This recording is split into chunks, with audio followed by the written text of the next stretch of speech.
Hey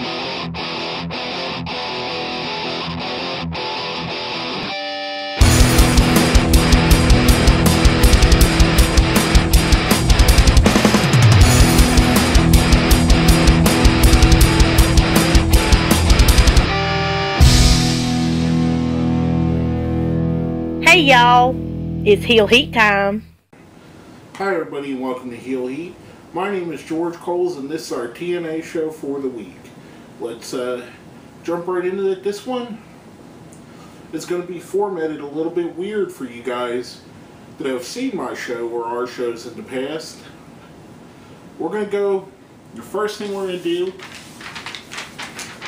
is the question of the week. Now, normally you say there's a couple segments that come before that. I'll explain that in a moment after I'm done with this.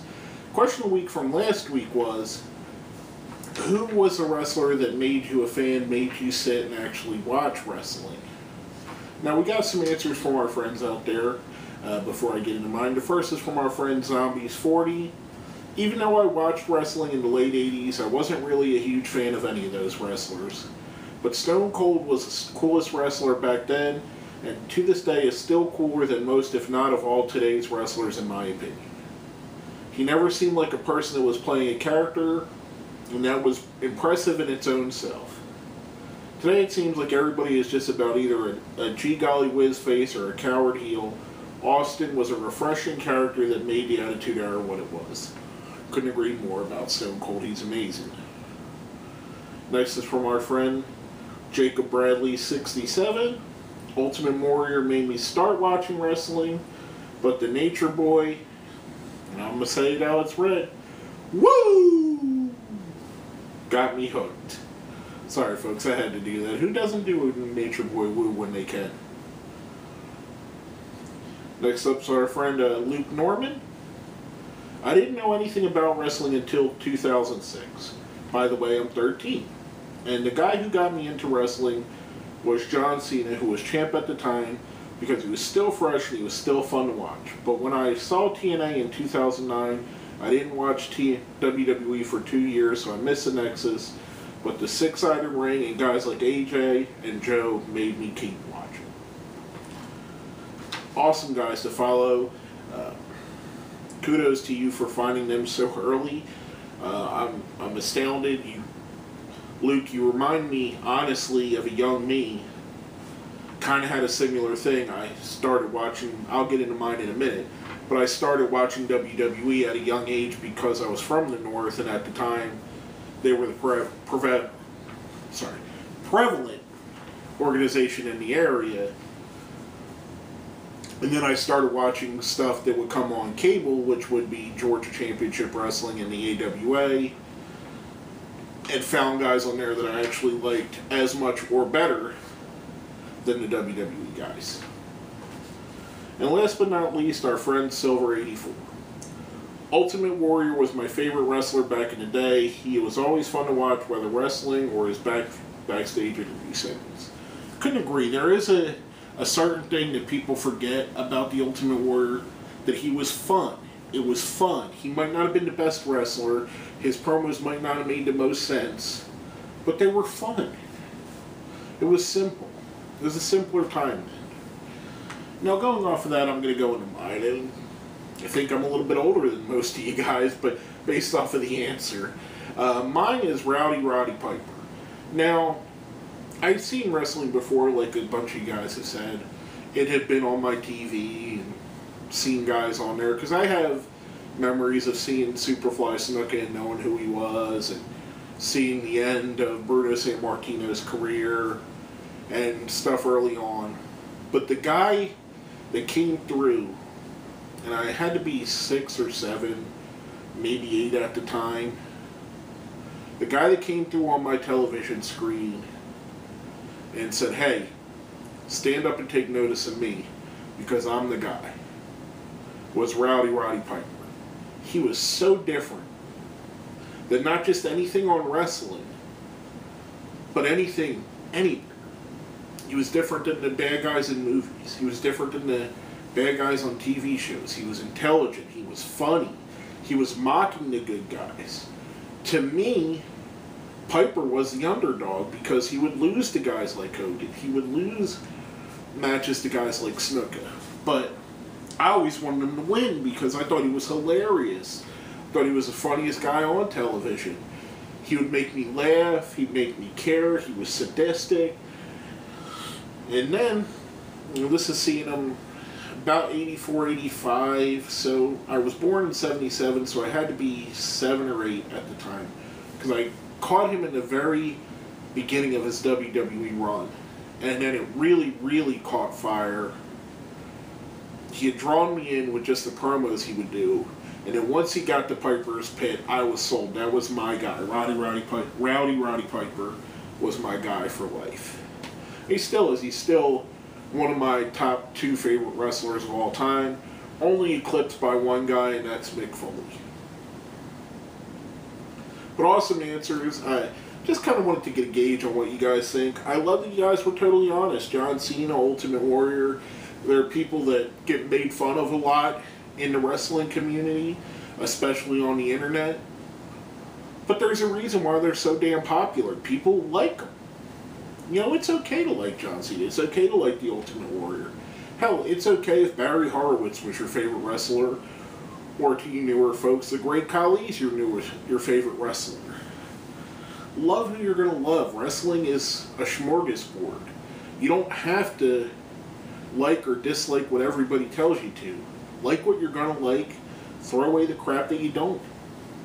Now, coming off of that, we're going to go on to a question for the week for next week. And it's a simple one, and you'll understand later when I talk about the main event of the show where I got this idea from. But what was your favorite move of all time? What is your favorite? Let us know what you think. Hit us up on Facebook, hit us up on Twitter. Put it down where? Down there in the comments.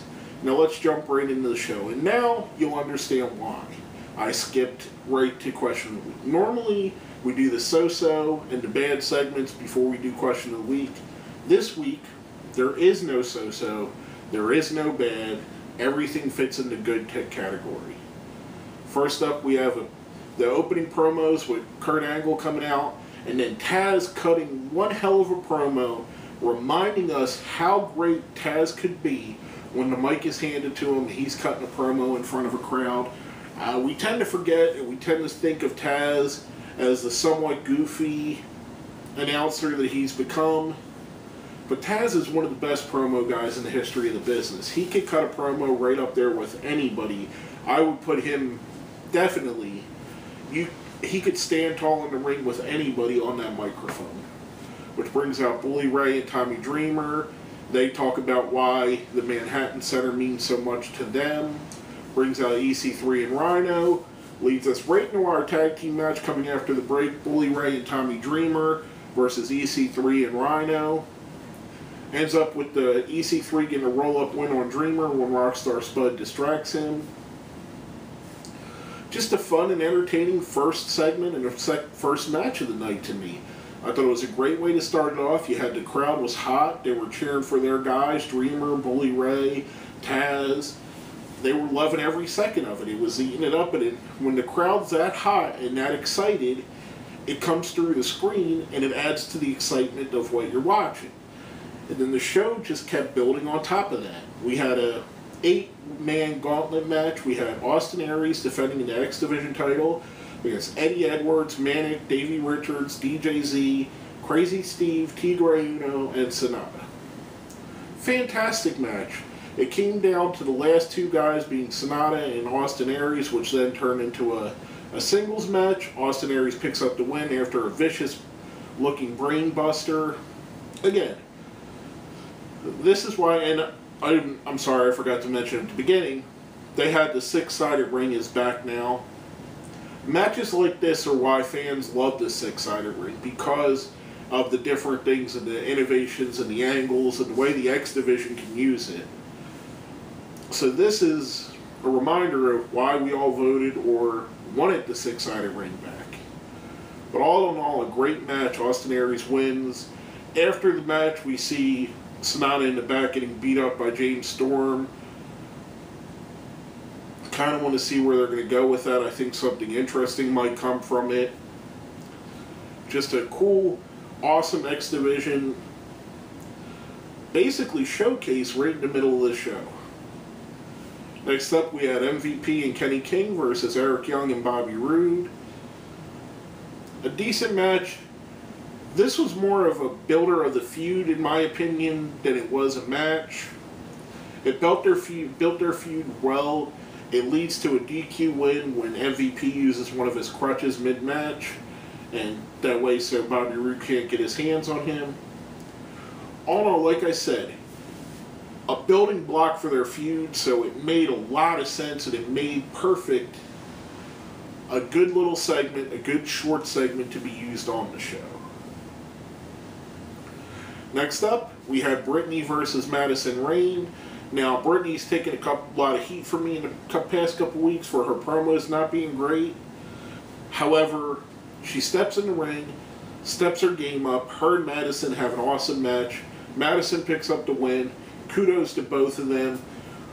Probably the best women's match I've seen on wrestling this week. Just a good match. Good way to continue their feud. I think this is Brittany's strong point. Until she gets a little bit better on the microphone, just have her go out there and wrestle. She does awesome at it. Next up, surprise, surprise, Jeff Hardy versus Bobby Lashley for the world title. I thought they put on a great match. I thought we got to see that Bobby Lashley doesn't need MVP or Kenny King helping him to beat top-tier talent like Jeff Hardy. To me, it was a great way to build the champion. A great way to show Hardy as a contender. I thought it was awesome. But it was a good match. I'm not a huge fan of either guy, but I thought the match was compelling, was fun, showed why the world champion is who he is, showed why he is a credible world champion, which they really haven't done much of. But this really helped that. The only thing I might have had a little bit of issue with is that should have been the main event instead of... It was billed as the main event, but the end segment was Rockstar Spud, EC3, Dixie Carter, and Rhino coming out, Dixie bragging about Bully not being able to get her, and her putting Bully through the tables herself, which brings out Bully and Tommy Dreamer. They start fighting with Spud, EC3, and Rhino. The bad guys get the upper hand, which leads to Devon Dudley's return. Now Dixie manages to get away with Rhino, leaving EC3 in the ring with the Dudley boys, who proceed to give him the what's up headbutt. Devon gets the table, and then we get to see one of the most artistic moves, one of the greatest moves in the history of wrestling. And like I mentioned on the Question of the Week, this was the inspiration for the Question of the Week. We got to see the 3D, the Dudley Death Drop, putting EC3 through the table, thus giving Bully Ray another person that he promised to put through a table off of his hit list. Just a fantastic way to end the show. An overall great show. Probably, I'm going to go out on a limb and say, in my opinion, one of the top 5 beginning to end television shows TNA has produced. I thought it was outstanding. From the beginning of the show to the end of the show, they did awesome. I thought it was a great show. Everything made sense. Everything either built to a feud, started a new feud, or escalated a feud, in my opinion. Now, coming off of that, we're going to go to our Question of the Week. See, I'm so used to it being in the middle of the show, not in the start of it. I'm going to go to right into our ratings. Now, if you've seen the show before, you know we have a 1 to 5 scale. 1 is the worst, 5 is the best. 1's a Dixie Carter, 2's a Rockstar Spud, 3 is a Gunner, 4 is a James Storm, 5 is a Bobby Roode. Now, you may have seen this before. It's happened a few times. Sometimes we have to go above the 5. Sometimes something's so good that it gets a special rating with no number. And this is one of those occasions. This TNA show was so good that we're rating it an HBK of Shawn Michaels. Up there with the greats of all time. Just fantastic in-ring work, fantastic promos. Everything about it I enjoyed. This is probably, like I said, one of the top 5 TNA, either wrestling shows, anything that TNA's produced, one of the top 5 things that TNA's produced in their history, in my opinion. I thought it was great from beginning to end, compelling, interesting, and fun. And that's all we want out of a wrestling show, and they gave us what we want out of a wrestling show. But basically, that's all I have to say about that. My name is George Coles, and this has been another episode of Heel Heat.